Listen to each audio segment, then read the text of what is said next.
નમસ્કાર ખેડૂત મિત્રો, હું મકવાણા મનીષ ફરી એકવાર મારી આ ચેનલ ખેડૂતને લગતી માહિતીમાં આપ સૌનું હાર્દિક સ્વાગત કરું છું કે મિત્રો આપણે ગયા વિડીયોમાં જે તમને કાંજી કે અથવા કરી તમારી જે ભાષામાં કહેતા હોય તેનું વાવેતર કરેલું હતું, તેમાં ફાઇનલી આજે આપણે ખાતરનો પહેલો રાઉન્ડ આપણે નાખવા આવી ગયા છીએ બરોબર. તે વાત કરી હતી ઘરની વાડીએ બરોબર. ને ખાતરની મિત્રો તમને વાત કરું તો આપણે એમોનિયા સલ્ફેટ અને પોટાશ અને હ્યુમિક બરોબર. હ્યુમિક વીઘે કિલો અને પોટાશ વીઘે 10 કિલો અને એમોનિયા વીઘે 10 કિલો આપણે નાખવા પહોંચી ગયા છીએ બરોબર. કે જે કોઈ ખેડૂત મિત્રોએ કડી કે કાંજીનું જ્યારે વાવેતર કરેલું હોય તો પહેલા રાઉન્ડમાં આપણે એમ કહીએ કે નાઇટ્રોજન આપણે એને ન અપાય. કે ડુંગળી આપ જોઈ શકો છો કે બહુ ઊંચાઈમાં સારી એવી છે. જો નાઇટ્રોજન આપવાથી જો હજી ઊંચી થઈ જાય તો પછી વૈધ રોકવાની દવા મારવી પડે કે અથવા જે તે વગેરે બરોબર. કે ચાલો તમને ખાતર કઈ રીતે નાખું છું તે પણ બતાવું.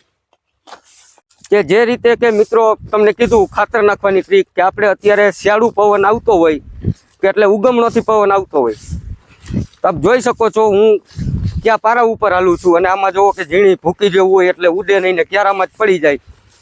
કે જેથી કરીને આપણે આ બાજુના પારે હાલીને આવી રીતે અવરા હાથે આપણે ખાતર નાખવાનું છે અને પાછા જાય ત્યારે અવરા હાથે કે ઓલા પારે હાલીને એટલે જે ઝીણી ભકટ ઉડે તે ક્યારામાં પડી જાય. આપ જોઈ શકો છો.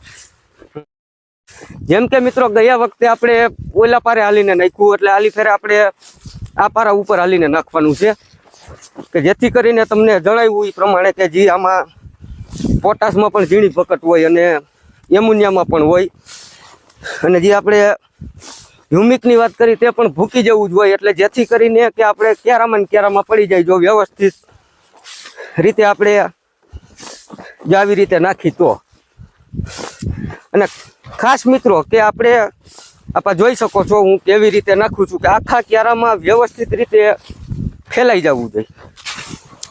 કે તે આપણી ઉપર આધાર હોય કે જો આપણે આ કઈ રીતે આખા ક્યારામાં ફેલાઈ જાય છે. જો આવી રીતે ખાસ નોંધ કે આવી રીતે વ્યવસ્થિત નાખવાનું છે. અને હમણાં આપણે બીજી વાડી હમણાં લસણમાં નાખવા જવાનું છે ત્યારે આપણે જે નાઇટ્રોજન કેમ ના આપવું, લસણમાં કયું ખાતર નાખવાનું છે તે હમણાં ચાલો બીજી વાડીએ જઈને તમને બતાવું. જેમ કે મિત્રો જણાવ્યું કે આપણે કાંજીમાં જે ખાતર નાખ્યું તે તમને એ વાડીએ તમને બતાવ્યું અને આપણે બીજી વાડીએ અત્યારે લસણમાં પહેલો રાઉન્ડ ખાતરનો નાખવા આવી ગયા છીએ. કે પહેલા નંબરમાં તો આપણે જે વાત કરી કે આપણે પોટાશ લીધો છે બરોબર અને યુરિયા છે અને હ્યુમિક છે જે તમને આપ જોઈ શકો છો હું જે આ નાખું છું એ બરોબર. અને હ્યુમિક વીઘે ખાસ મિત્રો કે આપણે કિલોના પ્રમાણમાં નાખવાનું છે કે એથી વધારે નહીં, કિલોની અંદર રહે તો પણ ચાલશે. અને બીજી વાત મિત્રો કે આપણે જે ડુંગળીની વાત કરી કે ડુંગળીમાં આપણે નાઇટ્રોજન ઓછા પ્રમાણમાં જ આપવું પડે કે જેથી કરીને એનું બહુ હાઈડમાં ન ઊંચી જાય બરોબર. અને લસણમાં જે આ પહેલો રાઉન્ડ છે એટલે તમને હમણાં લસણ પણ બતાવવું કે કઈ રીતે આપણે એમાં ખાતર નાખવાનું છે. અને ખાસ મિત્રો કે જે ખાતર નાખવામાં અત્યારે આપ જોઈ શકો છો આ ખાતરનો ઢગલો કર્યો કે જે આપણે ક્યારા ગણીને જે રીતે પરફેક્ટ તમારું માપ આવતું હોય કે 3 ડબલે કે 4 ડબલે કે 6 ડબલે ઉથલ ભરાય એમ છે બરોબર. એ પ્રમાણમાં આપણે વ્યવસ્થિત રીતે બધું મિક્સ સરખી રીતે ડબલા ગણીને વ્યવસ્થિત રીતે મિક્સ કરીને પછી જ આપણે ખાતર નાખવાનું છે. જેમ કે મિત્રો જણાવ્યું એ પ્રમાણે આપણે લસણમાં ખાતર નાખવા આપણે અત્યારે આપ જોઈ શકો છો ખેતરમાં જ ઊભા છીએ. કે તમને ગયા વિડીયોમાં પણ જણાવ્યું કે આપણે મહિનાની આસપાસ લસણ થયું છે અને ખાતરનો પહેલો રાઉન્ડ જ છે. કે એનું કારણ છે કે આપણે લસણને ગ્રોથ કરાવવા માટે નાઇટ્રોજનની ફરજિયાત જરૂર પડે છે કે જેથી કરીને આપણે યુરિયા લીધું છે. અને દવામાં પણ આગળ તમને વિડીયોમાં જણાવીશ કે આપણે કઈ કઈ દવાનો ઉપયોગ કરવાના છીએ.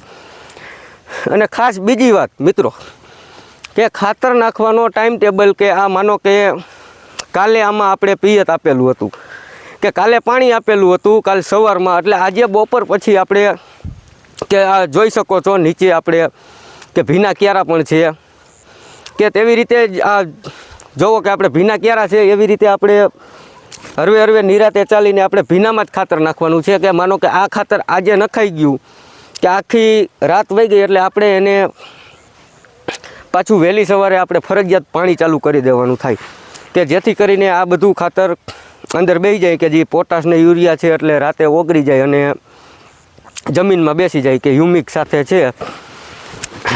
બસ અત્યારે આટલું જ, કે હવે આગળ જે વિડીયોમાં આપણે જણાવીશ કે આપણે હવે આગળ શું પ્રોસેસ કરવાની છે, શું કરવાનું છે. હજી સુધી તો આપણે કાંઈ કર્યું નથી, કે કારણ કે વિડીયોમાં લેટ થઈ ગયા બનાવવામાં, કે મહિના નહીં કે અત્યારે મહિના દિવસનું થઈ ગયું, કારણ કે ટ્રેક્ટરની સિઝનમાં આપણે હતા એટલે વિડીયો નથી બની શક્યો. કે હવે ચોક્કસથી કે બધા કમ્પ્લીટ વિડીયા કે કઈ આપણે શું પ્રોસેસ કરી છે, કઈ દવા છાંટી છે, કયું ખાતર નાખી છે, A to Z બધી માહિતી તમને આ મારી ચેનલમાં જોવા મળશે. કે કયા સમયે આમાં શું કરવું, કે આ રોગ આવવાથી આ દવા છાંટી તો આમાં કેવું રિઝલ્ટ મળે છે, બરાબર. બધા તમામ પ્રકારના વિડીયો તમને મારી ચેનલમાં જોવા મળશે, કે જેથી કરીને જો નવા હોય તો ચેનલને લાઇક, શેર અને સબસ્ક્રાઈબ કરજો, બરાબર. અને આવા જ વિડીયો જોવા માટે મારી ચેનલમાં જોડાવા નમ્ર વિનંતી.